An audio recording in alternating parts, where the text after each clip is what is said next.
Սովը գյուղ է մտնում։ Հենց մի հատ գնացեք տեսեք այդ ծիրանի վիճակը։ Վախենալու բաներ եք ասում։ Այդ ծաղիկների վիճակը։ Ես իրականությունն եմ ասում։ 28 երկիր է ծաղիկը գնում արդեն։ Ոչ մի երկիր էլ չի գնում 10 տոննա են ուզե այդ մեկը, ուրեմն 10 տոննա Լիտվայում։ Լատվա 10 տոննա ծաղիկ են տանում։ Յորվա սպառման ծաղիկ է։ Բայց դուք չեք անդեսում, որ Ռուսաստանը լքեց Արցախը։ Պարոն Սուրենյանց, այս պետք է հիշեցնել։ Լքեց Արցախայությունը։ Այլ պետությունների հետ հարաբերվելը, օրինակ Ռուսաստանի հետ, չի կարող գերադասվել, քան մեր հարևանների հետ հարաբերությունը։ Տեսել ենք Եվրոպան Հայաստանին ինչ անում։ Անդադ հակում է հայ-ադրբեջանական հարաբերությունում, նշաձողի չեսնել, այդ ճանապարհով գնալ համակեցության Ադրբեջանի հետ։ Ինչ մի հերոսություն առաջարկում։ Իսկ Ռուսաստանն ինչ էր առաջարկում։ Ինչ մի հերո, այմարդ Ռուսաստանին հանգիստ թողենք, ասեցիք ոչ բարեխիղճ դաշնակից է։ Կան քաղաքական գործիչներ, որոնց եթե դու օրինակ արգել էիր մասնակցել քաղաքականության, իսկ մերոնք շնորհակալություններ կհայտնեին, որտեղ ես մեծապես վստահ եմ։ Այսօր ալ գսե բարոն Ղարաբեդյանը գախնի պլան ունենք։ Ինչպես կգնահատեք։ Քաղաքական ուժը գախնի պլան ունենալ չի կարող։ Ես առիթ կլինի իրան հետ կասեմ։ Եթե իշխանությունը չգնաց ռադիկալ քայլերի 28 թվականին մենք Երևան քաղաքը կորցնում ենք ռուսներին։ Ես բաց խոսում եմ։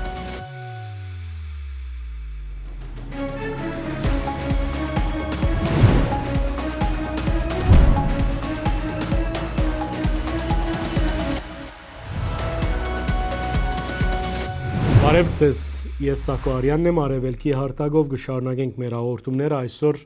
հերթական բանավեճ Սակո Արյանի հետ հաղորդումն է, հյուրերս դեմոկրատական այլընտրանք գուսակցության նախագահ Սուրեն Սուրենյանց, նաև հանուն հանրապետության գուսակցության արտաքին գործոց պատասխանատու ասենք ներկայացիչ Արնոլդ Բլեյանը, բարի եկածեք, բարոնայք, Սուրեն Սուրենյանց, ցեզմով սկսենք, ինչ կգարձեք ընդդիմությունը այսպես գդրու գսեմ ձախեց Գագիկ Ծառուկյանին։ Շատ Շագերտով գներեք մի քիչ կատեգորիկ գնահատական եք տալիս եւ գնահատականի հետ համաձայն չեմ։ Համաձայն չեք։ Իհարկե համաձայն չեմ, որովհետեւ ստեղ մի քանի հայտարարություն նույնիսկ կարող եմ վկայակոչել համատեղարված իզորակցություն Գագիկ Ծառուկյանի, որին մաս են կազմել նաև խորհրդանական ընդդիմության ներկայացուցիչները։ Ներկայի։ Այո, ի թիվս 7-8 այլ կուսակցությունների։ Հարցը այլ կերպ կարող եք տալ։ Այստեղ ծախել չծախելու խնդիր չկա։ Արդյոք բավարար համարում եմ ընդդիմության կոնսոլիդացիան կամ դիմադրությունը տեղի ունեցող շատ դխուր չէ ընդդիմությունը։ Ես ասեմ, որ բավարար չեմ համարում միանգամից, բայց այդ Ծառուկյանի հետ միայն մի կապեք։ Ծառուկյանի հետ միայն մի կապեք, որտեղ ռեպրեսիաները մենակ Ծառուկյանի դեմ չեն եղել։ Բայց գլխավոր հիմա հետ ընդրության մեծ առաջին ծաղիկը ճանաչելիություն ունի, դրա համար ավելի շատ իրանն է։ Ընդդիմությունը այլ խնդիր է ծախողել, ոչ թե ինչ-որ մեկին ծախել է կամ չի ծախել։ Մանդատները։ Իդեպ ընտրարշավի ընթացքում եմ նույնիսկ այդ մասին խոսել, այնպես չի որ։ Հա, որոշ ընդդիմադիր գործընկերներ նեղվում են, բայց հա, նեղանում են ցեզնից։ Դե գիտեք, ես կարծիք հայտնելուց սովորաբար հաշվի չեմ առնում, ով է նեղվում, ով չի նեղվում։ Ընդդիմությունը քիչ թե շատ արդյունավետ գործիքներ ուներ նախընտրական արշավը սպասարկելու համար եւ քիչ թե շատ եւ հաջողություններ գրանցվեցին եւ անհաջողություններ, այնպես չի որ միայն ծախողվել ընդդիմությունը, բայց ընդդիմությանը բացակայում էր առանցքային ուժերին, հա, նկատի ունեմ այդ հատկապես 3-4 ուժերի մասին։ Ընդդիմությանը բացակայեց ընդդիմության մոտ ռազմավարական մտածողությունը, ինչի հետևանքով հետընտրական էս գործընթացները սպասարկելու համար խոսքս միայն փողոցային պայքարին չի վերաբերում, հետընտրական գործընթաց ավելի տարողունակ բան է, որի բաղկացուցիչ է նաև խորհրդանական գործունեությունը։ Արդյունավետ քաղաքական համակարգեր, պլան B, այլընտրանքային սցենարներ, այդ հարցում ընդդիմությունը ձախողել, ոչ թե ինչ-որ մեկին աջակցելու կամ չաջակցելու հարցում։ Որովհետև հիմա դուք Գագիկ Ծառուկյանն ասեցիք, այլ գործիչներ էլ կան կալանավորված։ Հիմա նույնը նրանց աջակցության մակարդակը կարող եք բավարար չհամարել, օրինակ Ավետիք Չարաբյան։ Օրինակ, հա, բարեբախտաբար մեր զրույցի պահին իմացանք, որ Արմեն Աշոտյանի տնային կալանքը փոխվել է։ եւ խափամամիջոցը փոխելա տնային կանանք է դարձել։ Իսկ ընդդիմության խնդիրը կայուն քաղաքական համակարգ ձևավորելն է, որտեղ նախընտրական տրամաբանությունը մի քիչ այլ բան է, սովորական հետընտրական տրամաբանությունը այլ բան է։ Այդտեղ ընդդիմությունը խնդիրներ ունի մտածելու եւ այդ խնդիրներին պիտի պատասխան տա։ Այնտեղ ինչ-որ պետք չի հասարակության հետ անկեղծության դեֆիցիտ ունենալ ու հերթապահ նախադասություններ օգտագործել։ Մենք ինչի մեջ ենք մեղադրում իշխանությանը, քաղաքական պատասխանատվության պակասի, չէ՞, կամ դրա բացակայության, չէ՞։ Գլխավոր բանը, որում իշխանությանը մենք մեղադրում ենք, այդպես կմեղադրենք։ այո, քաղաքական պատասխանատվության բացակայությունն է։ Հիմա դիմությունը պիտի գոնես հարցում ապացուցի, որ որակապես տարբեր է իշխանությունից։ Քաղաքական պատասխանատվության ինստիտուտը պիտի ունենա հունիսի 7-ը անկախ են այլանդակություններից, որ իշխանությունը արել է, նաև ընդդիմության ձախողման մասին է։ Ինչ առումով։ Որ չարձանագրեց հաղթանակը։ Այդ առումով, ասել իշխանության այլանդակությունները սրանով չեն արտարացվում։ Բացարձակապես։ Բայց եթե ամեն ինչ մենք վերագրենք հիմա միայն իշխանության այլանդակություններին կամ հասարակության գրպանը գցենք, ամեն ինչի պատասխանատվությունը, ես ստիպված կհիշեմ Միքայել Սրբազանի շատ դիպուկ ասված մի արտահայտություն մի այլ առիթով, էլի, ասում է, բա որ ամեն ինչ բոլորս այսքան իդեալական ենք արել, վանքի հավերով է գողացել։ Այսինքն չի կարելի միայն, բա եթե որ ընտրական ցիկլին մոտենում ենք, մենք իշխանության էությունը գիտենք, չէ՞։ Գիտենք, որ Նիկոլ Փաշինյանը Մայիս Թերեզան չի, որ իշխանությունը բերի նվիրի ընդդիմությանը։ Իսկն գիտենք ինչ է սպասվում, վարչական ռեսուրսի չարաշահում է սպասում, ռեպրեսիաներն էլ նորություն չէին, մի տարի առաջ էին սկսվել, ձեր այդ զրույցում էլ եմ առիթ ունեցել։ Հետևաբար ընդդիմությունը պարտավոր էր պլան B ունենալ։ Ընդդիմության առաջնորդներից մեկը, որին անձնապես ես շատ հարգում եմ, ընտրական կամպանիայի ժամանակ հպարտանում էր, որ պլան B չունի, բայց այդ քաղաքականության մեջ չի կարող պլան B չլինել։ Եթե քաղաքականության մեջ հասարակական կորզիչ մսավ մենք մինչև վերջ պիտի բայկարենք եւ չենք թողնելու Փաշինյանին այս մեր հաղթանակը կողանա։ Ես չգիտեմ ով ասել դա։ Դե Ռոբերտ Քոչյանը, եթե շատ անկես, դու գիտեք, որ ես Ռոբերտ Քոչյանը շատ բարդ հարաբերությունների համակարգ ունեմ։ Անկախ ծեր հարաբերություն։ Հա, բայց եթե ընդդիմադիր 3 կուսակցություններին հիմա նայեք, նոմինալ ստարտային մեկնակետը համեմատենք վերջնարդյունքի հետ, ընդդիմադիր ճամբարում ամենաարդյունավետ քաղաքական դրաշավ այս անգամ հենց Ռոբերտ Քոչյանը վարեց, որովհետև բոլոր սոցիոլոգիական հարցումները ռիսկային էին համարում նրա անձնիկության շեմը հաղթարելը, բայց եթե կուզեք մի բան էլ ասեմ, կրկնում եմ, ես 3 նախագահներից միակն է պարոն Քոչյանը, որի հետ չեմ շփվում։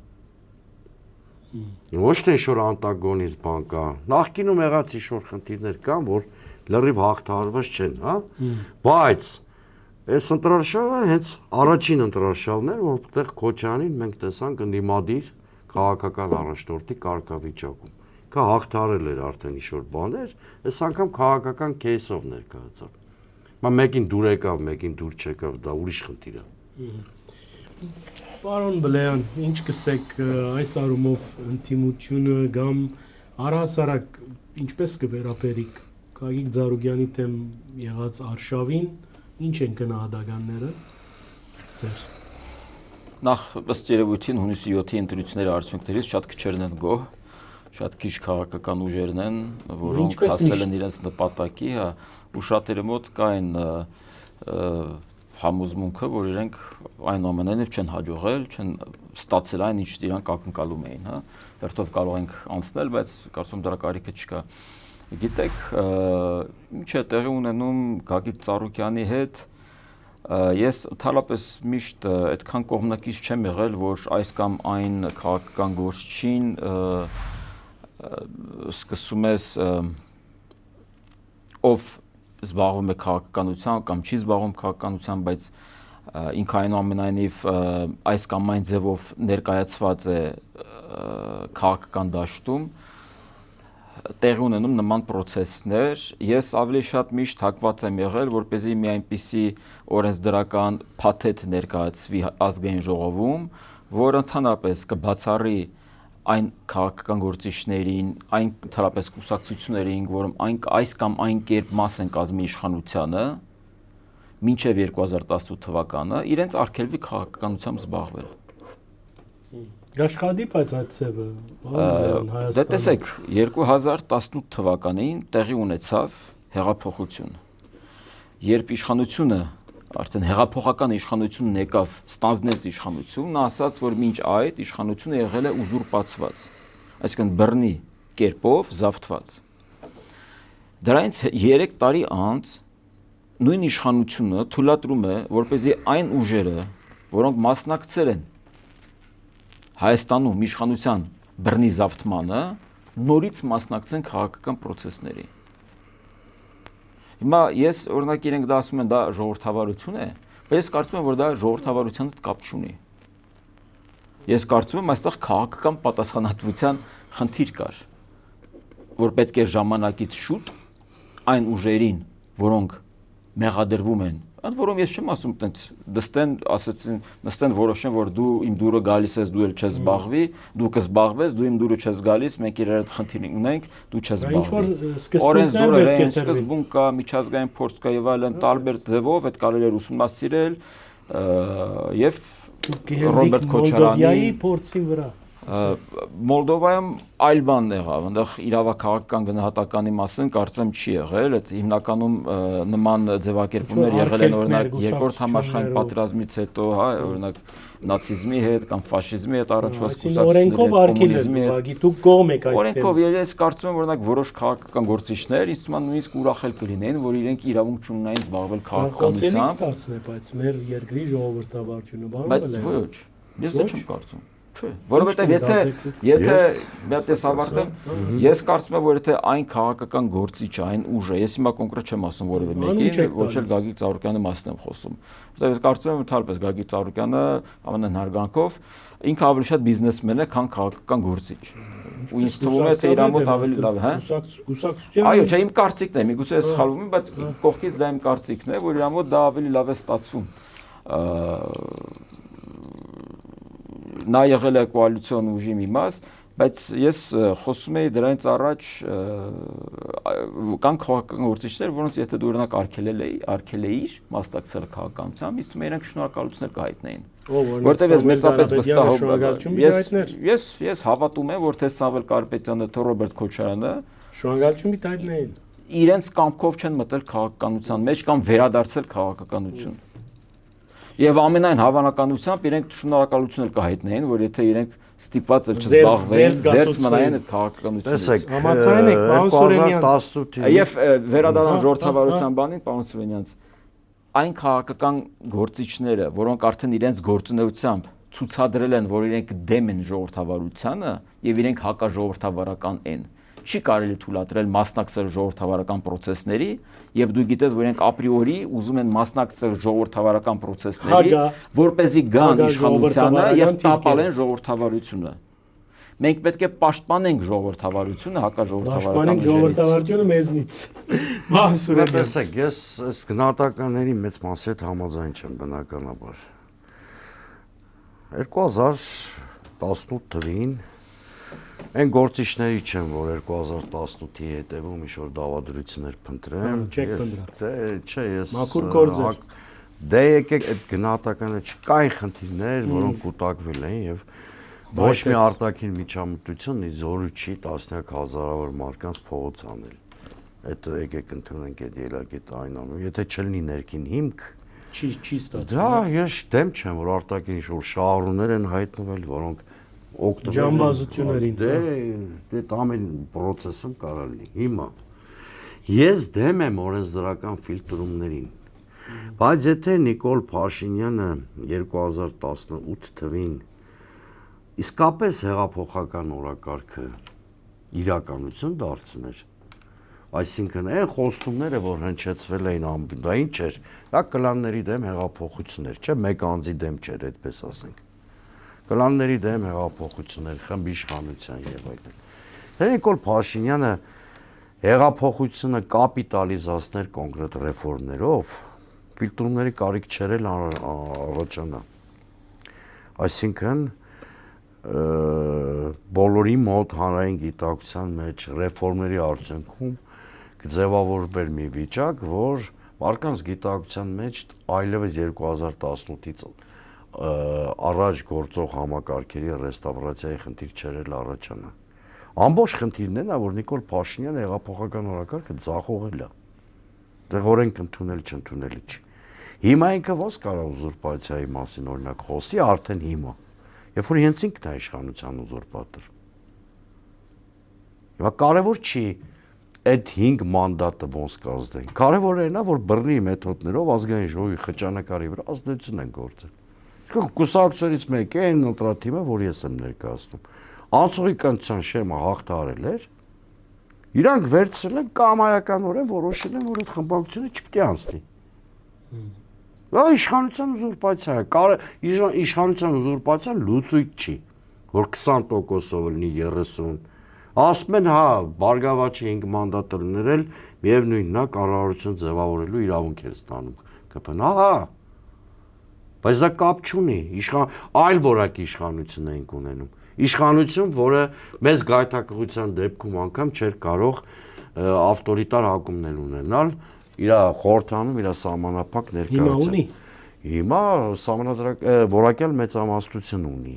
Սահմանադրական չէ, բայց որակյալ ունի, որը լրիվ տարբեր այն կարգավիճակից, եթե ԲՀԿ-ն ներկայացված լինի։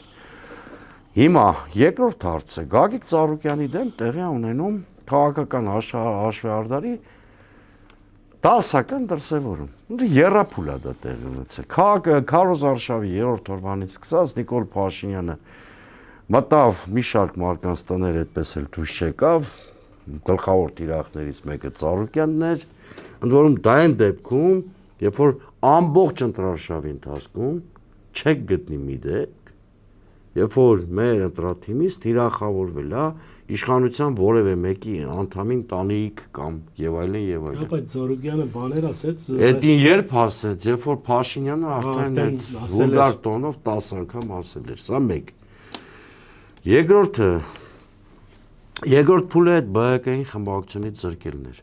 Կարևոր չի է, մեզ դուր է գալի, ԲՀԿ-ն ձեն ստացել է, թե չեն, փաստացի ստացել է։ Եվ բոլոր արձանագրությունները առկա են։ Բայց ծեր ժողովուրդը ուր է, բարոն։ Հիմա դրան է կանրադառնանք, դրան էլ կանրադառնանք։ Երրորդը ձերբակալություններ, գիտեք, նույնիսկ քրեական գործի մասին չեմ էլ խոսում։ Չնայած բարդ չի այդ բարձելը, օրինակ այն գործը, որ հարուցվել է,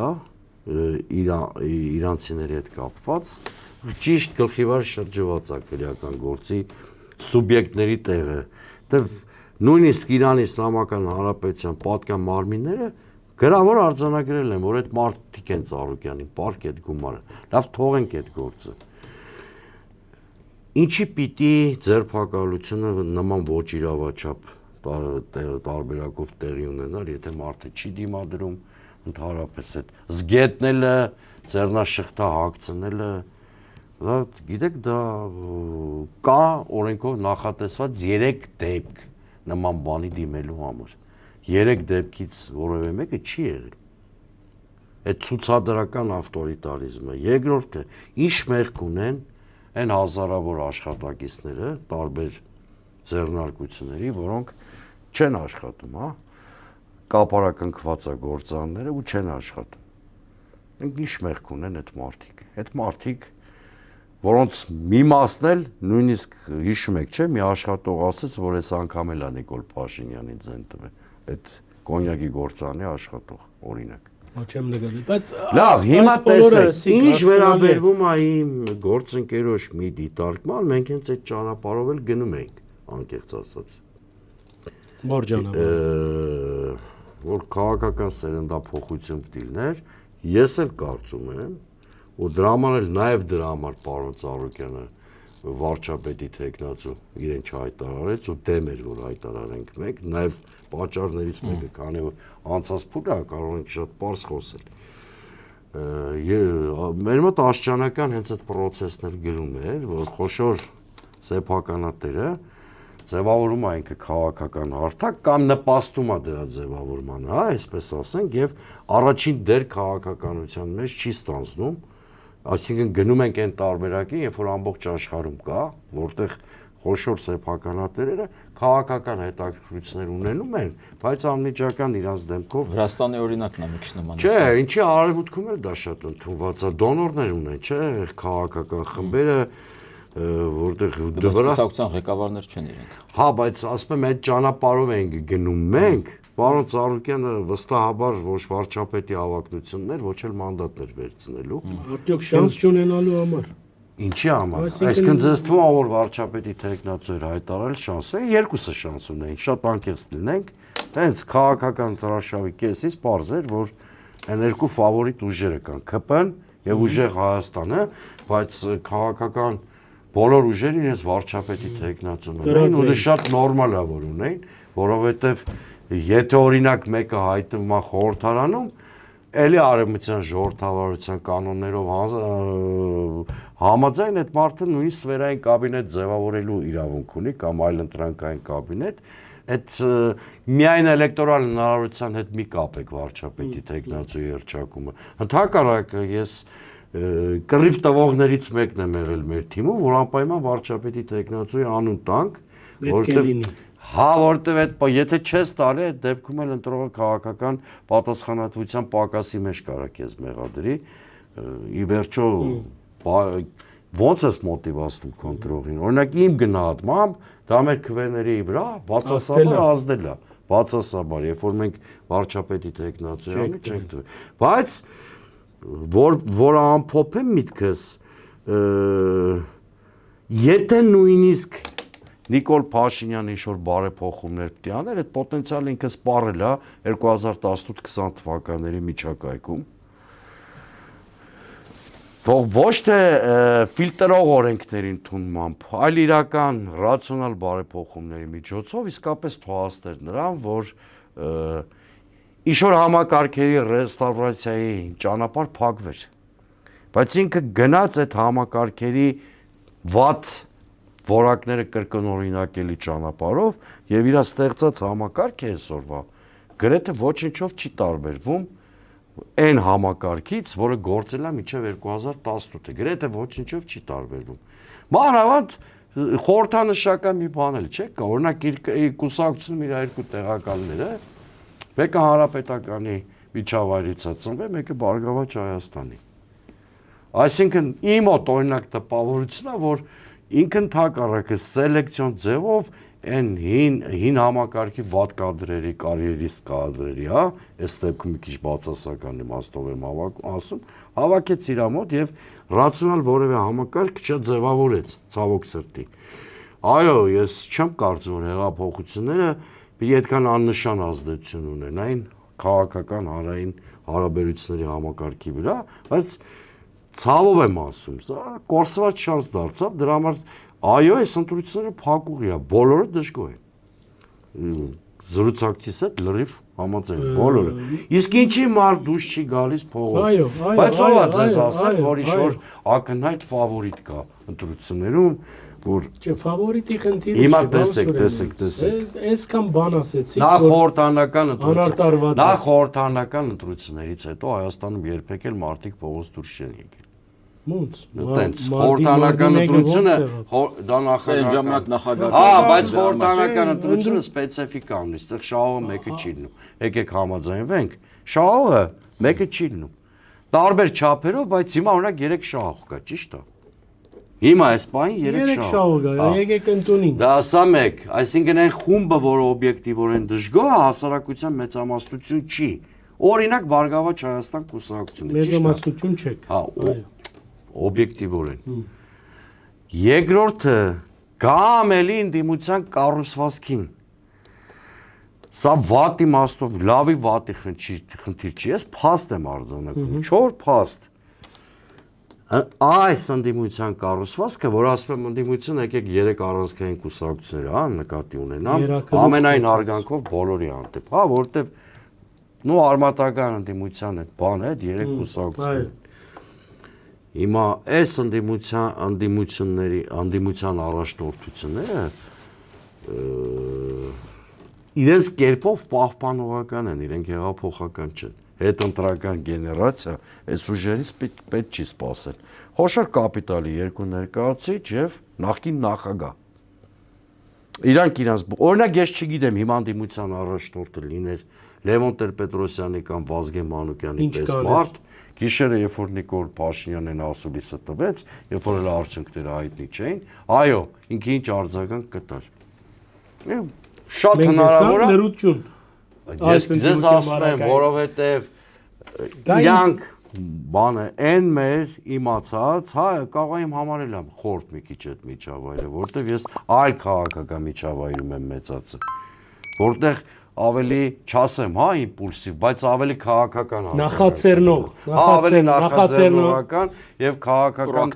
օրինակ ես տեսել եմ այդ պահերին ոնց են արձագանքում դրսևորումը թողենք, ես քաղաքական արձագանք։ Վազգեն Մանուկյանը կամ Լևոն Տեր-Պետրոսյանը իրանք հաստատ այս ձևով չէին արձագանքում։ Ուրեմն մոմենտում չկա։ Եկեք այդպես։ Բայց ասեցի ձեզ, որ արդյունավետ քաղաքական համակարգ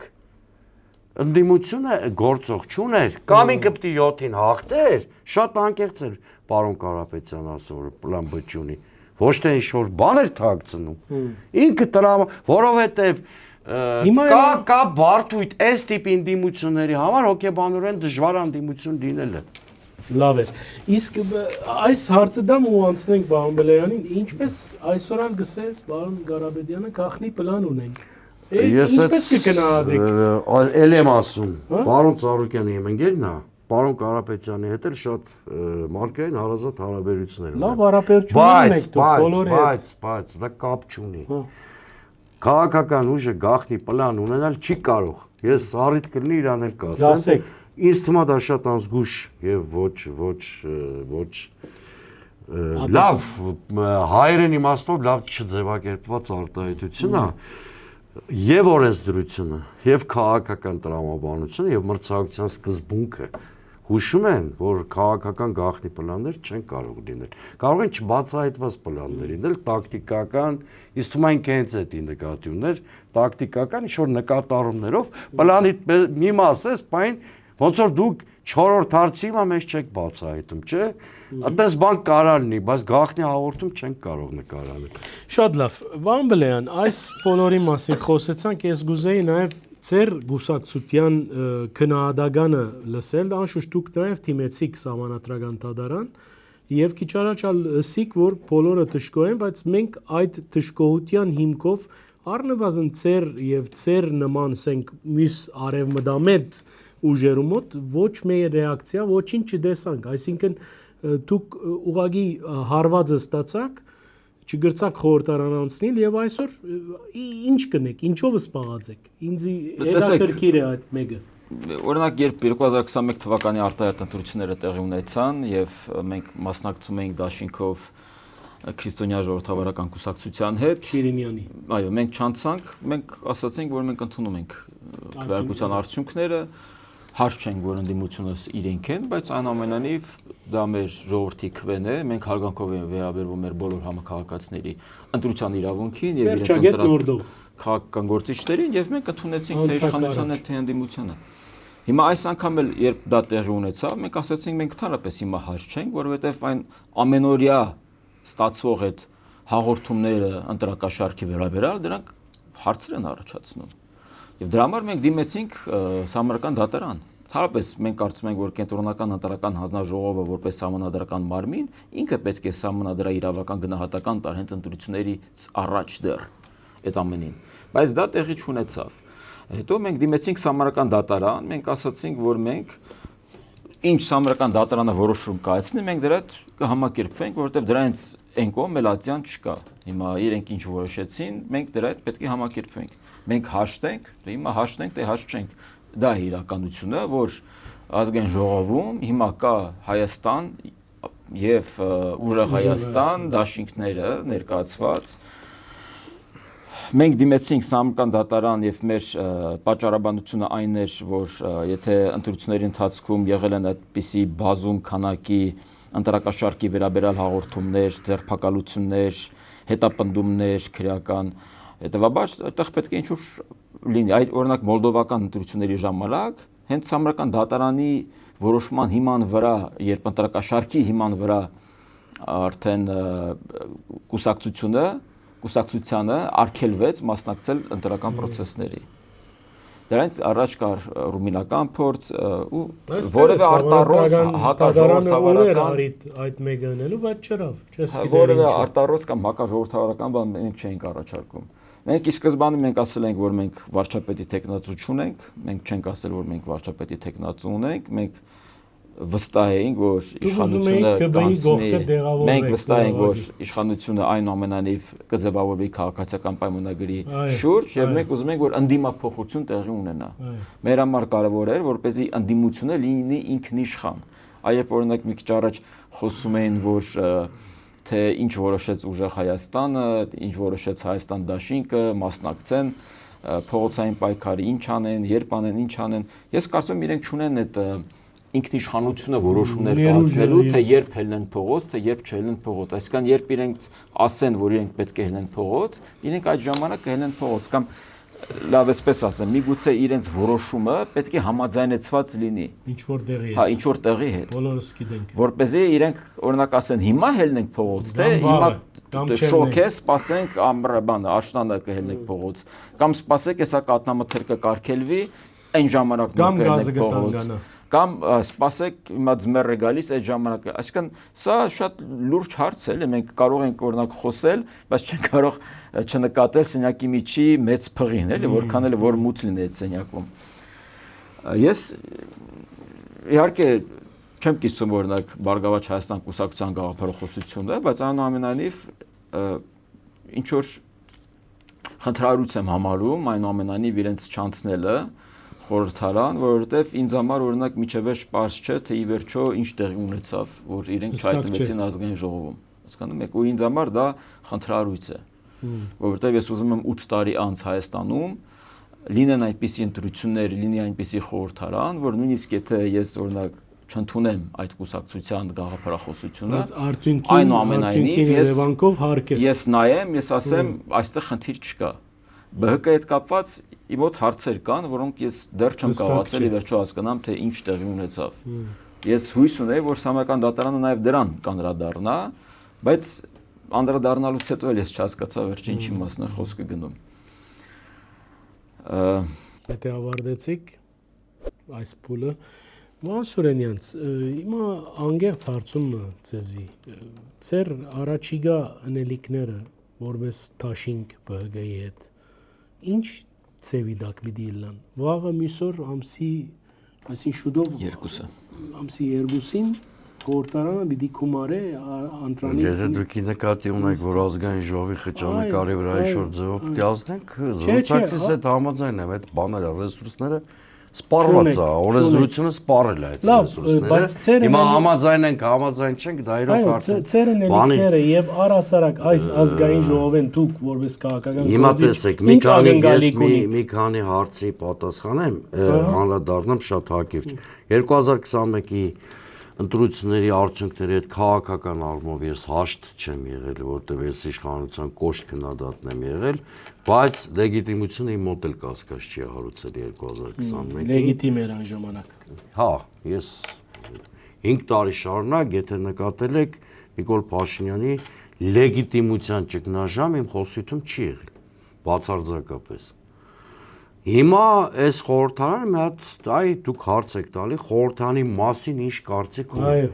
Գիտեք, իմ շատ տխուր արձանագրում դի անեմ, որտեվ մեր երկրի ամենակարևոր պետական ինստիտուտի մասին է խոսքը, կամ կարևոր ինստիտուտներից մեկի։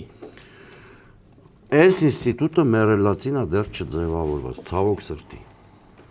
Քաղաքական առումով էլի իհարկե նկատի ունեմ։ Ինչի համար եմ սա նման պնդում անում։ Նախ իսկապես փակուղային է ինքը։ Տեսեք, թողենք մյուս ուժերին։ Առաջատար երկու ուժը դիտարկենք։ Իրանք երկուսն էլ ընտրարշավի առաջին իսկ օրվանից սովորական հաղթանակը չեն համարել իրենց հաղթանակ։ Այսինքն ի նկատի ունեմ կառավարություն ձևավորելու իրավունքը, այլ մի հատ շատ բարձր նշաձող են սահմանել 2/3-ը։ ԿՊ-ն ասում էր, եթե այդքան չստանամ սեպտեմբերին պատերազմա լինելու,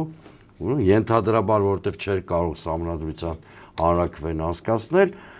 բանն էլ ասում էր ուժեղ Հայաստանն էլ, քանի որ կամպանիան Սամվել Կարապետյանի անձի վրա էր սարքված, սահմանադրական փոփոխություններ առաջարկում Սամվել Կարապետյանի վարչապետ դարձնելու համար, ճիշտ է։ Իրանք երկուսն էլ 2/3-ը չունեն։ Երկուսի մոտ էլ ռացիոնալ պլան B չեմ տեսնում ես։ Իշխանությունը կարող է ռեպրեսիաների միջոցով քաղաքական անասնագողությամբ զբաղվել, օրինակ, այտենց լրացնել իր այդ մանդատների պաս, ուժեղ Հայաստանի կողմից էլ դերևս պլան B չեմ տեսնում, որտեղ ես շատ ուշադիր օրինակ հետևում եմ իրենց սպիկերների ելույթներին, դերևս քաղաքական պլան B-ի կոնցեպտ չեմ լսել, որը կարող է այդ նոր իրավիճակում ադապտացնել այս խմբակցությանը, այսինքն քաղաքական փակուղին ակնհայտ է։ Երկրորդը, սա առաջի խորհրդարանն է Հայաստանի պատմության մեջ, որտեղ ոչ միայն ընդդիմությունն է մեղադրում իշխանությանը ոչ լեգիտիմ լինելու մեջ, այլ իշխանությունը ինքը ոչ օրգանիկ է համարում ընդդիմության ձայները, հետևաբար կասկածում է խորհրդանի մի մասի լեգիտիմությունը, կասկածի տակ է դնում, բայց խորհրդանը ամբողջական մարմին է, չի կարող մի մասը լեգիտիմ լինել, մի մասը լեգիտիմ չլինել։ Հետևաբար կասկածի տակ է դրվում կառավարության լեգիտիմությունը, որտեղ նրա լեգիտիմության աղբյուրը պարլամենտում է։ Բոլորը բոլորին համարում են ոչ լեգիտիմ, ճիշտ է։ Այս խորհրդանում այդպես է։ Ոնց այս ընդդիմությունը Ընդդիմությունը ասում է Նիկոլ երբ մասնակցում է Լսեք, ԱԺ-ի, ովքեր պիտի օրինականություն տան, բոլորին մեղադրում են ոչ օրգանիկ տերմին ինչ չի պատկանում, չէ՞, վարչապետին է պատկանում։ Նրա արտահայտությունն է, որ ասում է, այդ 550,000 ձայնը կամ դրա 70%-ը ոչ օրգանիկ է։ Նիկոլ Փաշինյանին էլ օրինակ այս իշխանությունը ես էլ եմ ոչ լեգիտիմ համարում օրինակ։ Ընդդիմադիր գործընկերներ։ Ստացվում է, որ ամբողջ խորհրդանական խճանկարում սեգմենտները փոխադարձաբար միմյանց մեղադրում են ոչ լեգիտիմ կամ ոչ օրինական լինելու մեջ։ Այս խարան այս խորհրդանի ճակատին մնալու է։ Ես նույնիսկ կանխատեսում ունեմ, որ այս խորհրդարանը ամբողջ համանդրական ժամկետում չի կառավարելու։ Նման ողջամիտ կանխատեսում է։ Դա իհարկե կանխատեսում։ Ինչ սցենարներ կան այդ առումով։ Տարբեր սցենարներ կան, եկեք անկեղծ խոսանք, նաև մեր շուրջ տեղի ունեցող արտաքին քաղաքական զարգացումները կարող են։ Այսինքն ռուսների միջամտություն։ Չէ, միայն ռուսները չեն, Ուկրաինայի պատերազմն էլ ազդեցություն թողում Իրանի շուրջ զարգացումներ։ Իրանը շատ հաշտ է այս ընտրություններով եւ առաջինը ողջունեց Լսեք, մենակ ընտրությունների Իրանի հաշտ դնելու մասին չեմ խոսում։ Հիմա շատ турբուլենտ process-ներ են համաշխարհում։ Միշտ էլ տենց է եղել, բարով Սուրենյան։ Միշտ այս կարգի սրվածություն չի եղել։ Գումարած մեր ներքին խնդիրները, այո, որոնք առաջանում են, այո, նաև ռուսական սանկցիաների հետևանքով։ Եվ մի նախադասություն էլ անկեղծ ասած ես մի քիչ դեմ եմ, որ մեր ընդդիմությանը համարենք ոչ ինքնիշխան բան եւ այլն։ Կամ եթե այդպիսի բանը մեղադրանք ենք չեսնում։ Գիտեք, քաղաքական մեր համակարգում կա մի հատ սեգմենտ, որի անունը իշխանությունն է, որը 100%-ով օտարորակարգ սպասարկում։ Այսինքն խոսալ ընդդիմության ոչ ինքնիշխան լինելուց, բայց անդեսել։ Բացել են հանգամանքը, որ Ալիևի 6-նոց է դարել քո իշխանությունը։ Այդ մեղմ ասած այնքան էլ կոռեկտ չէ։ Ինչպես 6-նոց, երբ որ ես ու դու բանակցում ենք, իր այդ չեմ բանակցում։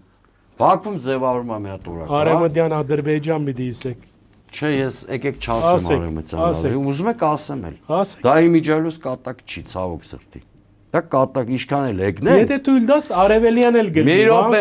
ով է թույլ տա, իշխանությունն է թույլ տվող չտվող, հարգելի Սակոջան։ Եկեք բան չանեք, օրակարգը դրել է սահմանադրության փոփոխության։ Գալիս է ստեղ ներսում առանց քաղաքական առումով ամոթի զգացում ունենալու դա սիրուն ձևակերպում է ինքը մեր ինքնիշխանության համար ենք անում ու բռնում է որպես սեփական օրակարգ մատուցում է բոլորս գիտենք որ դա եթե այդպես չի ինքը 2/3 չստանար ու պատերազմ սկսվեր հենց ինքն է սահմանադրության հարցը մեր ներքին հարցը տարել հայ-ադրբեջանական կարգավորման գործընթացի մաս դարձել։ Սա մեկ, սա արտաքին միջամտության ինստիտուցիոնալացման փորձ է։ Դե հիմա ինչ են զարմանում։ Ով շփվում է Նիկոլ Փաշինյանի հետ, շատ վատ է, ողբերգություն է։ Ով շփվում է Նիկոլ Փաշինյանի հետ, հարակվե է պահանջում Հայաստանից։ Կլինի Ադրբեջանը, թե Ռուսաստան, մի հատ ուրիշ երկիր էլ շփվի, խնդրա հարույց պրոբլեմ ունենա, հարակվե է պահանջելու։ Այդ մեկը ցեզի բանը գուշե։ Ինչի ոչ մի բան չի ուսում, դա ինձ հուշում է մի հատ բան, որ մենք ունենք իշխանություն, որը ինքնիշխանության մասին, որի պատկերացումները մեղմ ասած իրականության հետ աղերս չունեն։ Դու ունես մի հատ իշխանություն, որը երկրի սուբյեկտությունը լիմոնի պես ճզմել է։ Եվ ունես մի իշխանություն, որի խոսքը արտաքին աշխարհում արժեք չունի։ Ում այդ խնդիրը ունենում, ասում են թող քո ժողովուրդը որոշի։ Որովհետև Նիկոլ Փաշինյանի հայտարարությունները, որ հիմա դնենք իրար կողքի, վերջին 8 տարվա։ Մեր ժողովուրդն է խճճվում, չի կարողանում կողմնորոշի, որ հայտարարությունը հիմք ընդունի Նիկոլ Փաշինյանի։ Մարդու հետ գործ ունենք, որը Արցախը համարում էր Հայաստանի մաս, հիմա Ադրբեջանի մաս է համարում։ Երկուսն էլ հնչեցրել է։ Միշտեր զուս պլնելու դեպքում ոչ են պիտի հնչեցնել, ոչ էլ են մյուսը։ Եվ մեկ բանը Ռուսաստանը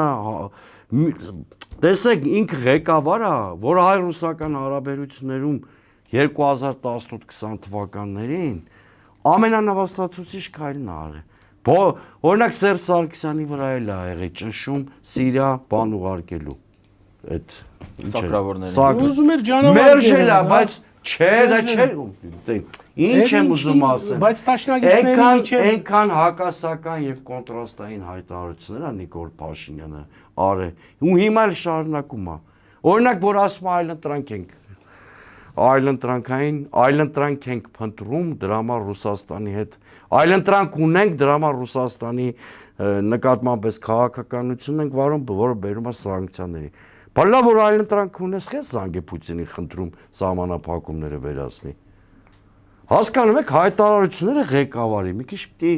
հետևողականություն ունենան։ Հիմա ես կարող եմ հանուն հանրապետության կուսակցության քաղաքականությունը չընդունել։ Բնականաբար, եթե այլ կուսակցություն եմ, իրանք էլ այլ չեմ ընդունում, չէ՞։ Բայց իրանք կուսակցության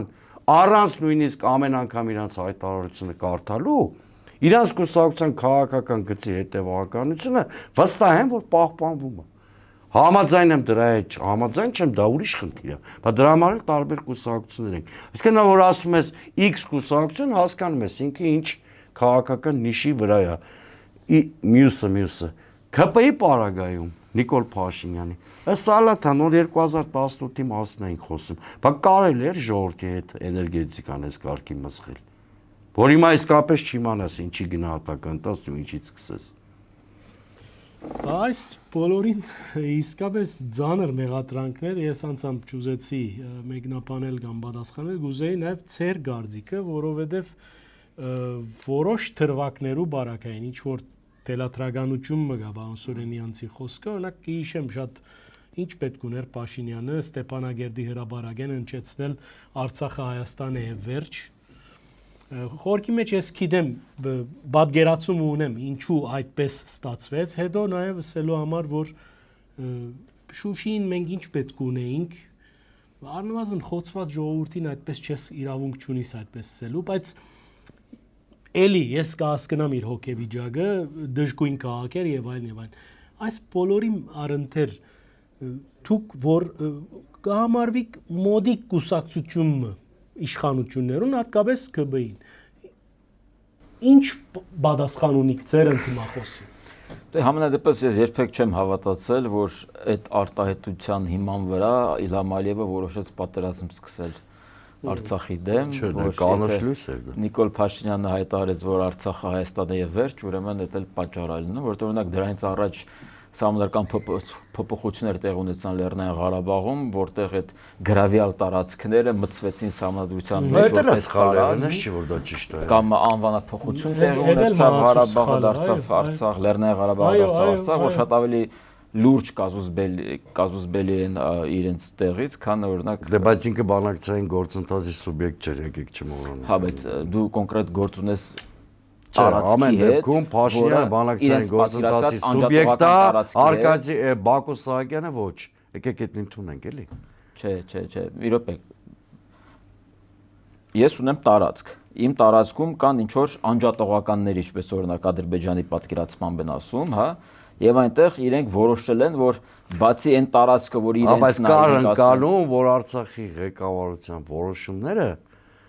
էական ազդեցություն ունենալ կարգավորման գործընթացի վրա մեծ հաշվով Հա, բայց իմ հարցը հենց այդ իրենց հետ է։ Իմ հարցը ոչ թե առաջին ես նկատում եմ Ադրբեջանի, ոչ թե Արցախ Հայաստանի հետ։ Իրանք ձևակերպել են, որ իրանք հարցը Հայաստանի հետ է, չմոռանանք, որ իրանք կարողացել էին հասնել նրան, իհարկե Հայաստանի նաև երկրորդ նախագահի ջանքերով, ճակերտներում, որ բանակցային ֆորմատը ձևախեղված երակողմից դառավ երկկողմ, ինչ է կոնֆլիկտի հեղաթյուրման ամենակարևոր դրվագներից մեկն է։ Այո։ Լավ, շարունակեմ, ես նորից պետք է ասեմ, ես ցարապես չեմ կարծում, որ իր այդ արտահայտությունը կարող է պատրվակ հանդիսանալ իր համար իրան հարձակվելու, որտեղ իրականում հարձակումը լինելու էր անկախ նրանից Նիկոլ Փաշինյանը ինչ կհայտարարեր, որտեղ գալիս էր դրան։ Հարցս ուրիշ բան է։ Որովհետև 2016 թվականին տեղ ունեցավ քարորիա պատերազմի ձեռնարկներ, ժամանակի թայմինգի հարց կար, COVID կար, Սարգսյանի հետ ինչ որ պայմանավորվածություններ գուցե գային, չեմ գիտեմ, բայց այս հագասականության հետ ինչպես կշփվիք դուք։ Այսինքն իշխանավորը, որ 180 դեգրե գրնա փոխել իր խոսույթը, դուք ռիսկեր կտեսնեք այս բոլորի մեջ։ Տեսեք, երբ տեղի ունեցավ 18 թվականի հեղափոխությունը, մենք հենց ի սկզբանե եւ ես ցանկություն ունեի, որ հենց ի սկզբանե տեղի կունենան հեղափոխական ռեֆորմներ, հեղափոխական բարեփոխումներ։ Եվ երբ օրինակ քաղաքացիական պայմանագիրի դեմս Նիկոլ Փաշինյանի հայտարարում էր, որ իրենք չեն ուզում հանկարծ այնպիսի բարեփոխումներով զբաղվեն, որոնք աչքը դզելու փոխարեն ունքը կհանեն, թե ունքը դզելու փոխարեն աշկը կհանեն, կամ ինչպես նա էր ասում, որ խորովածը հանկարծ չվառվի, մարման տրակի վրա պետք է արվի, հա, բայց իրականում ինչպես գործընկերս ասեց, գործընկերս ասեց, որ բանը կրակը մարեց, հա, փաստորեն ու միսը հում մնաց խորովածի։ Մենք մտածում ենք, որ հեղափոխական փոփոխություններ պետք է տեղ ունենան մանավանդ դատական ոլորտում։ Եվ եթե դատական ոլորտում իրապես հեղափոխական փոփոխություններ տեղ ունենային, Իմիջիալուց իրավաքաղաքական գնահատականի մասին այն ժամանակ էլ կար եւ այն ժամանակ օրվա արտաքին ներողություն արդարության նախարարը դեմ էր կամ օրինակ վեթինգի մասն ենք մենք խոսում, նա ասում էր վեթինգը հակասում է սահմանադրությանը, հետո հաջորդ նախարարն եկավ ասաց, որ չի հակասում։ Իրականում այո, կա բացթողնված մոմենտում։ Բայց այնուամենայնիվ ես կարծում եմ, որ լավ է, որ տեղ ունեցավ հեղափոխություն։ Իր բոլոր թերություններով հանդերձ լավ է, որ 18 թվականին տեղ ունեցավ հեղափոխություն։ Վատ է, որ 8 տարի անց ես չեմ կապում հեղափոխության հետ, բացարձակ չեմ կապում Արցախը հեղափոխության հետ։ Արցախանքը չէր, Արցախը։ Բացարձակ։ Որովհետև Ադրբեջանը պատրաստվում էր պատերազմի։ Եվ Ռուսաստանը պատրաստվում էր, որպեսզի պատերազմով այդ հարցը լուծվի։ Որովհետև Հայաստանի իշխանությունը պատրաստ չէր նույնիսկ 5 շրջանները գրավել, վերադարձնել Ադրբեջանին։ Լեռնային Ղարաբաղի իշխանությունը պատրաստ չէր այդ քայլի գնալ։ Եվ հարցը առաջա նույնիսկ եթե պատրաստ լինեին, արդյոք Ադրբեջանը դրանով կբավարարվեր։ Արդյոք օրինակ դիցուկ Սերժ Սարգսյանը համոզում է այն ժամանակվա Լեռնային Ղարաբաղի իշխանություններին, հա, որ եկեք գնան կամ հələ պետքա Սերժ Սարգսյանը ինքը համաձայն լիներ։ Բայց դիցուկն համաձայնվում է, դիցուկ իրենք համաձայնվում են, ռուսական խաղապահները գալիս տեղակայվում են, երկու կողմից մենք միջանցք ենք ստանում, հա, Արցախի հետ շփվելով։ Իսկ ով ասաց, որ ի վերջո Ադրբեջանը չէր գնա ռազմական ագրեսիայի։ Ով ասաց, որ դա համաձայն է լինելու։ Չէ, ես այդ համաձայն վերջացնեմ։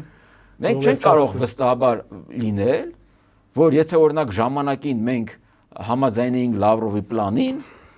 կստանայինք ինչ որ պետք է կստանայինք Արցախը կմնար հայկական, մենք ունենայինք երկու ճանապարհ, Լաչինը կլիներ, մյուսը կլիներ, կշփվեինք, կգնայինք, կգայինք, պատերազմ չէր լինի, Չէ, Ռուսաստանը էլի կխրվեր պատերազմների մեջ, այլ ուկրաինական այդ բանի մեջ լինելու թողոբոհի մեջ, եւ Ադրբեջանը կգնար այդ ռազմական ագրեսիայի, էթնիկ զտմանը, որպեսզի ամբողջ տարածքը վերցներ իր տերապետության տակ։ Ինչու պետք է չաներ։ Դա մեկ։ Արտահայտ ընտրությունները հետ կապված գիտեք, ես ցանկություն ունեմ, որպեսզի տեղի ունենա արտահայտ ընտրությունը, որովհետեւ հիմա չգիտեմ, հիմա կլինի համենայնպես մինչև 28 թվականի քաղաքային ընտրությունները, ես հույս ունեմ, որ ռադիկալ քայլերի կգնա իշխանությունը, որովհետև ուժեղ Հայաստան եւ Հայաստան դաշինք կուսակցությունները, դաշինքները, իրենք պետք է օրենսդորեն արգելվի իրենց մասնակցել քաղաքականությանը, որովհետև Ռոբերտ Քոչանին պետք է եւ դաշնակցությանը պետք է արգելվի մասնակցել քաղաքականությամբ, որովհետև իրենք դրա համար հակաժողովրդավարական են, ժողովրդավարությունը պաշտպանելու համար, իսկ ուժեղ Հայաստանի պարագայում հարցը առաջանալու հակակոռուպցիոն մարմիններին։ Եթե այս 100-ների հասնող այդ զեկույցները կաշառքի մասին, ընտրակաշառքի մասին եւ ձերբակալությունները իրենք վերջապես վճիռ ունենալու են, թե չէ։ Եվ եթե վճիռներ եղան եւ այդ վճիռների արդյունքում տեղի չունենա կուսակցության փակում, ապա ինչի մասն է փակում։ Հա։ Եթե կուսակցությունը փակվում է, հարցը առաջանում արդեն արտահայտ ընտրությունների։ Եթե իշխանությունը չգնաց ռադիկալ քայլերի, 28 թվականին մենք Երևան քաղաքը կորցնում ենք ռուսներին։ Ես բաց խոսում եմ։ Վճիռների մասին։ Դուք ռուսներից չեք վախենում։ Ես վերջացնեմ, էլի բան կա։ Հա, վերջացրեք։ Եվ ընդ որում 31 թվականին արդեն վտանգված կլինի։ Երբ խոսում են, երբ ասում են, որ եւ թարապես ես չեմ հասկանում, թարպես օրինակ ուժեղ Հայաստանի, ես ուժեղ Հայաստանի գաղափարախոսությունը այդպես էլ չհասկացա։ Ինչի մասն է ուժեղ Հայաստանի գաղափարախոսությունը։ Այսինքն իրենք մտածում են, որ 300,000 հոգի ադրբեջանցի պետք է գա Հայաստան։ Իրենք ես այդպես էլ չհասկացա, իրենք ինչի համար են պայքարում կամ ինչն է իրենց դուրը չի գալիս։ Եղբայր, մոռացաք դուք, Մայրատորից սկսեց ամբողջ պատմությունը։ Կարեկին Գատոյգոսին պաշտպանելու։ Ես կարծում եմ, որ մեր համար առանցքային կարևորությունն է հարևանների հետ հաշտ, կառավարելի, գործընկերային, փոխկապակցված հարաբերություններ ունենալը։ Հնարավորինս բարձր մակարդակի Վրաստանի եւ Իրանի հետ հարաբերություններ ունենալը, ռազմավարական մակարդակի, եւ հնարավորինս փոխկապակցված տնտեսական, նույնիսկ քաղաքական առումով փոխկապակցված հարաբերություններ Թուրքիա եւ Ադրբեջանի հետ։ Այլ պետությունների հետ հարաբերվելը, օրինակ Ռուսաստանի հետ, չի կարող ստորադասվել, չի կարող գերադասվել, քան մեր հարևանների հետ հարաբերությունը։ Մենք չենք կարող Ռուսաստանի հետ մեր հարաբերությունները գերագնահատել եւ ստորադասել մեր հարաբերությունը հարևանի հետ, որովհետեւ իրենք մեր հարևաններն են։ Մենք ամեն օր իրենց հետ հարևանություն ենք անում։ Մեր համար Իրանի հետ սահմանը սուրբ սահման է։ Հայաստանի մենք չենք կարող Իրանի սահմանը կորցնել, որովհետեւ Ռոբերտ Քոչյանը ժամանակին այդպես էր մտածել, այդպես էր երազել։ Մյուս կողմից եւ վերջացնեմ, Ռուսաստանը միակ երկիրն է, այս երկիրը մոլորակում, միակ երկիրն է, որը չի ճանաչում Հայաստանի Հանրապետությունը, հայ ժողովրդի պետություն ունենալու իրավունքը։ Սա պետք է ֆիքսել։ Երբ ասում է իշխանությունը բալանսավորել եւ բալանսավորման մասին ինչ որ քաղաքականություն ասում, բնացած բոլորի պարագայում ես հասկանում եմ Չինաստան, Եվրամիություն, Միացյալ Նահանգներ, նույնիսկ պետք է բալանսավորել մեր հարաբերությունները Միացյալ Նահանգների եւ Եվրամիության միջեւ, որտեղ այնտեղ երբեմն հակասություններ լինում։ Ռուսաստանի պարագայում չկա բալանսավորում։ Ռուսաստանը ճանաչում է երկու տարբերակ, կամ ինքն է վասալ, կամ ինքն է քեզ դարձնում վասալ։ Կամ եզակի դեպքեր են լինում իրավահավասար հարաբերություններ, որոնք նա օրինակ ձգտում է ունենալ Միացյալ Նահանգների հետ, ձգտում է ունենալ Սիրիայում, Ռուսաստանից պետք է մեկ օր շուտ ազատվել։ Միջազգային հարաբերությունների շատ տարօրինակ մոդել է առաջ քաշում իմ զրուցակիցը։ Համեցեք դուք ձեր բարի ու չար կայսրություններ չկան, ես զարմանում եմ։ Ռուսաստանը վերջի կայսրություն չկա։ Միացյալ Նահանգները բան չա։ Եթե ուրիշ երկրի նախագահ գողանալը կայսրություն չի։ Եթե ուրիշ երկրների նախագահ գողանալը կայսրություն չի, այնց ենք խոսում, ոնց որ արևմտյան բանը գերտերությունները հեշտակ են։ Ոչ արուն են թափում, Սուրբ են։ ոչ ճնշում են գործը, հա սուրբ են։ Ոչ իրանը բարբարոսաբար ռբարում են։ Իրենք Microsoft Հա, իրանք սուրբ են։ Իրենք բարոն Իրանք Սուրենյաց սուրբ են։ Microsoft Նիկոլ Փաշինյանին էլ կզծրած չեմ փահում, կներեք, իր տերմինով եմ ասում։ Սուրբ են։ լավ բարմջի այդ Սուրբ բանը։ են, դե ես բանը ղեկավարներից Փոխարում սիրում եմ սովորել։ Հա։ Իրանք ուրեմն սուրբ են, այդ մի հատ չարի բանը կետ կա, Հիմա ինչ դրանով անենք։ Ռուսաստան։ Ուրեմն տեսեք, բար չար, Բայց դուք բարի եւ չար, չեք անդեսում բարի որ եւ Ռուսաստանը չար, լքեց բարի եւ- Արցախը։ մի րոպե, Բարոն մի րոպե, Սուրենյանց, այս պետք Ռուսաստանը է լքեց հիշեցնել։ Արցախ, մի րոպե, մի Լքեց րոպե։ Արցախայությունը։ Մի կարող եք չընդհատել։ Անշուշտ, բայց Կարող ուզեմ եք հիշեցնել, հա, չընդհատել, իհարկե, կարող եք համեցեք, չընդհատել։ համեցեք։ Ուրեմն Ռուսաստանի Բայց այդ ոչ միջազգային- բարեխիղճ դաշնակից միջազգային բաներից Մեկ րոպե, ասեք, մեկ րոպե։ Այ ոչ բարեխիղճ դաշնակից լինելու հանգամանքը Ռուսաստանի։ Ես տասնյակ անգամներ ձեր Նշել եթերում եմ նշել։ Ձեր եթերում։ Տասնյակ անգամներ երբ դուք ասում եք, ամբողջ խնդիրն են երբ դուք ասում եք, որ անվտանգության բարեխիղճ այլընտրանքային դաշնակից- առաջարկներ չունի Հայաստանը։ Խափում են այս մարդիկ։ Մեզ Չունի խաբում են։ Հայաստան իհարկե։ Չունի մեկ հələ գնացեք այդ արտանողների հետ էլի զրուցեք։ Այս օրերին։ Հա ճորրոմ ինքնիշխանության ու այլընտրանքների մասին Վատ ոսալով չի վիճակում ենք։ ուզում եք ինձ ճորրոմ սիրուն բառեր ասեմ։ Վատ վիճակում Սովը ենք։ գյուղ ա մտնում։ Սովը գյուղ ա մտնում։ Հələ մի հատ գնացեք տեսեք այդ ծիրանի վիճակը։ Վախենալու բաներ եք Չացած այդ ասում։ ծաղիկների Պարոն վիճակը։ Սուրենյանց։ Ես իրականությունն եմ ասում։ 28 երկիր է ծաղիկը գնում արդեն։ Ոչ մի երկիր էլ չի գնում 10 տոննա են ուզել այդ մեկը, ուրեմն 10 տոննա Լիտվայում, Լատվա 10 տոննա ծաղիկ են տանում։ Յորվա սպառման ծաղիկ է։ Մի Ու դա օր։ ներկայում, իհարկե։ Եթե կասկածում եք խոսքերից, Չէ, լսում եմ ես, իմ ոլորտը 10 չի։ տոննա ծաղիկ ուղարկողներից մեկն են, ինչ շատ հարազատ մարդու Բարեկամ կամպանիա է, է։ Հա։ Մի օրվա, մի շաբաթ մենք չենք կարա էդի լուծենք, հայ Ուրեմն ժողովուրդը։ ոչ, Եվրոպայի շուկան շատ մրցակցային է։ Էսի դրական իմաստով եմ։ Չունենք մենք Ոչ այդ- մեկ չի զոհաբերելու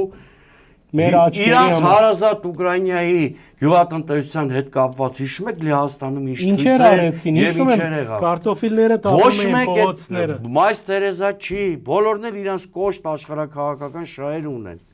Բոլորը։ Ես որևէ աշխարհակաղակական կենտրոնի մեջ թշնամի չեմ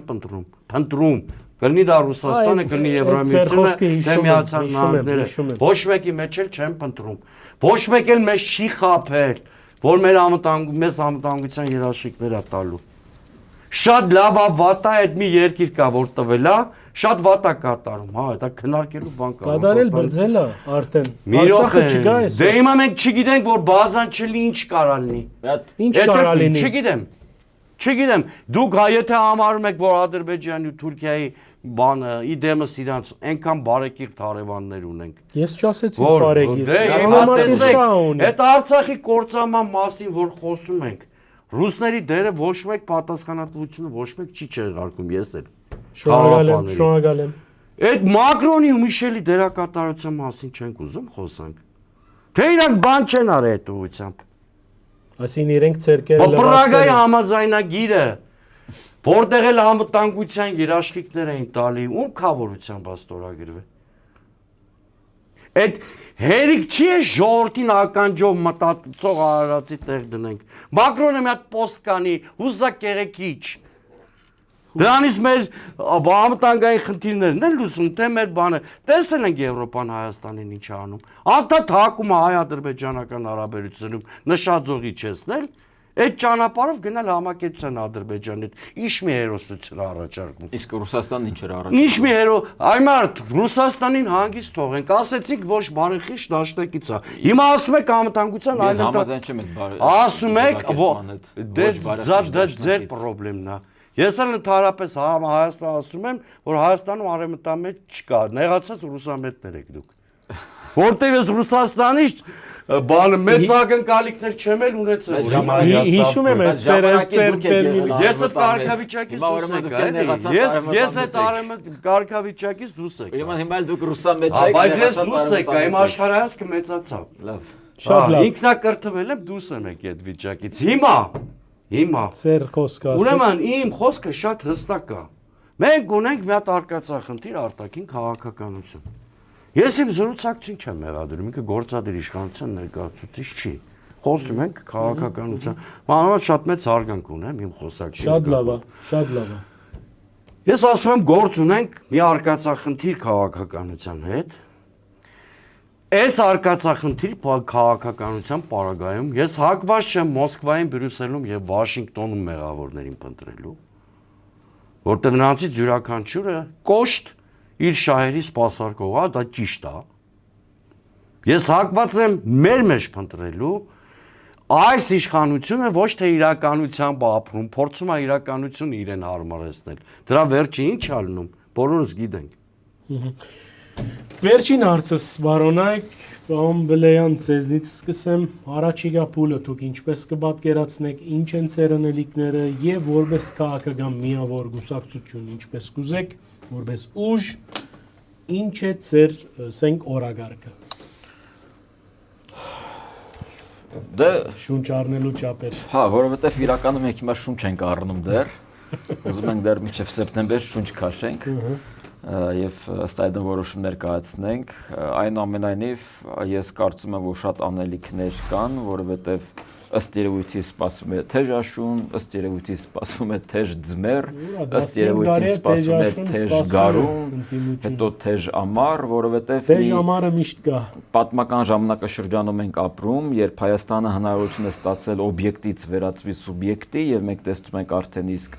դրա պտուղները։ Ես ամենայն հարգանքով Ձեր անելիքը, բան Բլեյան։ Հա, դա այնուամենայնիվ բաներ հնչեցին, կուզեի դրանց անդրադառնալ։ Մեր անելիքն էլ ըստ այդմ կան թիմ ընտրություններ, հետո կան քաղաքային ընտրություններ։ Պիտի մասնակցեք, պատրաստվեք, շարունակեք։ Վանաձոր կա, Գյումրի կա, կարող է լինի ըստ երևույթի համապետական ընտրություններ են գալիս, գուցե արտահայտ ընտրություններ լինեն։ Ըստ այդմ մենք էլ մեր կուսակցական աշխատանք, մենք էլ ունենք մեր կուսակցական աշխատանքը։ Էլ ինչով պետք է զբաղվենք, բիզնեսով չենք զբաղվում։ Դուք ինչ պիտի Տեսեք, ես բազմաթիվ Դուք ուրիշ բայկար ունեք Ես ՌԴ-ի հետ կապված կուզեի դառնալ, եթե դեռ ժամանակ կա։ ասեք Շատ կարճ ասեմ, ես կարծում եմ, որ ոչ թե Հայաստանը այլընտրանք չունի, ես կարծում եմ այլընտրանք չկա Ռուսաստանից փոխվելուն։ Այսինքն մենք պետք է այլընտրանք գտնենք եւ այդ այլընտրանքները կան, որովհետեւ ինչպես օրինակ հապ կա այլընտրանք, անայլընտրանք էր մեր համար եւ մենք տեսնում ենք հիմա մեր ծաղիկները դոլարն են եվրոպացի։ Մեր ծաղիկները արդեն 28 երկիր է արտահայտվում։ Ոչով ասեց։ Մոտ 24 երկիր թե մի քիչ էսկոմենկոն մրգեղենն է արտահանվում,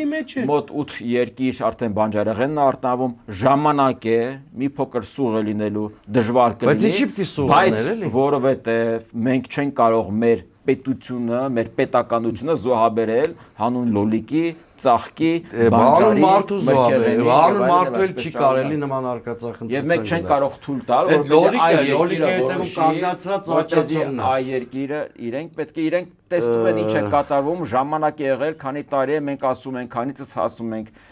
գալու է ժամանակ, լարսը փակվելու է, գալու է ժամանակ, դուք պետք է զբաղվեք այդ ուղղությամբ, բարձրացեք ձեր ստանդարտները, ձեր վարակավորումները եւ իրենք ես ուրախ եմ, որ հիմա զբաղվում են այդ ուղղությամբ եւ ես վստահեցնում եմ, որ ինչպես Բալթիկ երկրներ, ինչպես Մոլդովան, Վրաստանը անցան այդ միջով, այնպես էլ Հայաստանն անցնելու այդ միջով եւ նույն ծաղիկը ոչ Վրաստանը չի ուզում հակառուսական պլազդար վրացական գինին շատ լավ է իրան զգում թե եվրոպական շուկայում, թե ռուսական շուկայում, նույն կերպ լավ է զգալու մեր ծաղիկը թե եվրոպական շուկայում, թե ռուսական շուկայում, որտեղ Ռուսաստանը գնալով կործանվում է, խրվում է, մեկը չի դեռ պատասխան ուկրաինական հրթիռները դրոնները հասնում են Ռուսաստան եւ որքան թուլանա Ռուսաստանի վիճակը, այնքան Հայաստանի համար դա հնարավորություն է ձեռքբերելու չարիք այսօրությունից։ Եղավ վերջին ակորդը ծերն է, վերջին ակորդը ծերն է, եվրոպացիների մինչ Պրահան, Արցախը Փարուխ արդեն հանձնվում էր Ադրբեջանի։ Այդ 100 անգամ ասված։ Պիտի վերջացնենք։ Արցախի կործանումը իրականում մի հատ կոնկրետ անուն ունի, Նիկոլ Փաշինյանը, դա կոնկրետ անուն ունի, կգա ժամանակը ամեն մեկ իրարած։ Ես հիմա տեսեք, հիմա պատճառում են, ասենք հիմա կոնվենցիոնալ պատերազմում Ուկրաինան պարտվում է, պարզ այլ ձևերով Ռուսաստանի խորքեր են հասնում։ Արևմտյան էլիտաները Ռուսաստանի դնում են կոշտ բանի առաջ։ Հիմա որ սկսի ուրիշ զենքեր օգտագործի, կսկսեն բարբարոս Ռուսաստանից։ Ադի գերգարի։ Բայց ինչ-որ է։ Հիմա տեսեք, բազմաթիվ քաղաքականավորներ կան բանտում։ Բայց Okay։ Դե բնականաբար ես բոլոր քաղաքականավորների հետ նույն մտերմության աշխանը չունեմ, հատկապես իմ ջանքերը կենտրոնացած են Գագիկ Ծառուկյանի ազատության հարցում եւ Արմեն Աշոտյանի իմ 30 տարվա ընկեր, ինչպես ասեցի, Աշոտյանի ազատ խափամամիջոցը փոխվել է, ուրախ եմ։ Այսինքն ես դադար չեմ ունենալու, մինչեւ պարոն Ծառուկյանի իրավունքները վերականգնված չտեսնեմ։ Սա իմ համար քաղաքական հաշվարկ չի բնականաբար, բարոյական օրագարկը։ Դրանից հետո ես սոցիալ-դեմոկրատական պլատֆորմի վրա քաղաքական խոշորացման մի պլան կառաջարկեմ, քաղաքական դաշտում, մնացած մասով իմ գործընկերոջ ասածների հետ սկզբունքորեն ամեն ինչի հետ համաձայն եմ։ Ընդրություններին Դիմաց այո, շատ թեժ ալնելու, ես էլ իմ խոսքում ասեցի։ Շատ թեժ ալնելու։ Որ ընտրություններ են, եթե նույնիսկ ընդունենք, որ բանա ազգային ժողովի ընտրությունները մի քիչ ուշել են լինելու, արդեն էս աշտանը, մյուս աշտանը, այլ մյուս աշտանն էլ Երևանում դիմ ընտրություններ են, այնպես Շատ լավ։ Մեր ագնտիրներուն հորտորս հետևեցեք, մեր թողարկումներուն, ինչպես հյուրերս երկուքն ալ նկատեցիք, շատ քաղաքագիրտ եւ սիրալիր զրույցում ունեցանք եւ առաջիկային դեժա լինելու դեժ թող լինի հանուն Հայաստանի անկախության, հանուն Հայաստանի բարօրության արկելի ագնտիրներ հյուրերս Սուրեն Սուրենյանց եւ Արնոլդ Բլեյան նաեւ հորտորս ցեզի հետևեցեք մեր թողարկումներուն դարաձեցեք մեր դեսանյութերը եւ հարկանքի սահմաններու մեջ մեկնաբանեցեք ցեզի հետեի Պանավեճ Սակոարյանի հետ հաղորդումով բարի նցես